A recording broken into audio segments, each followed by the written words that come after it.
वजन कमी करायचं असेल तर भात खरंच पूर्णपणे बंद करावा लागतो का?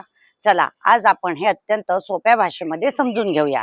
सर्वात पहिली आणि महत्वाची गोष्ट म्हणजे फक्त भातामुळे वजन अजिबातच वाढत नाही. भात हा कार्बोहायड्रेटचा एक उत्तम सोर्स आहे आणि त्यातून आपल्या शरीराला एनर्जी मिळत असते. जर समजा तुम्ही डायटिशियनच्या दृष्टिकोनातून पाहिलं तर वजन कमी करत असताना एखादा पदार्थ पूर्णपणे बंद करण्यापेक्षा एकूण कॅलरीज आणि डाएट हे तुमचं किती बॅलन्स आहे हे पाहणं जास्त महत्वाचं असतं. दुसरं म्हणजे पोर्शन कंट्रोल हे महत्वाचं आहे. समजा तुम्हाला भात आवडत असेल तर तो तुम्ही नक्की खा, पण एकाच वेळी खूप मोठा पोर्शन घेण्यापेक्षा तुमच्या गरजेनुसार योग्य पोर्शन ठेवणं महत्वाचं आहे. आणि भातासोबतच भाजी, डाळ, कडधान्य किंवा पनीर सारखा प्रोटीन सोर्स घेतला तर तुमचं मील अधिक बॅलन्स होऊ शकतं. तिसरी गोष्ट म्हणजे भात बंद करून दुसरा कार्बोहायड्रेट घेतला तर वजन आपोआप कमी होईल असं नाही.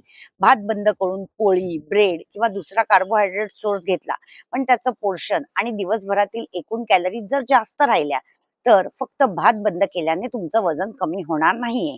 लक्षात ठेवा, वजन कमी करण्यासाठी भाताला घाबरण्याची अजिबातच गरज नाहीये.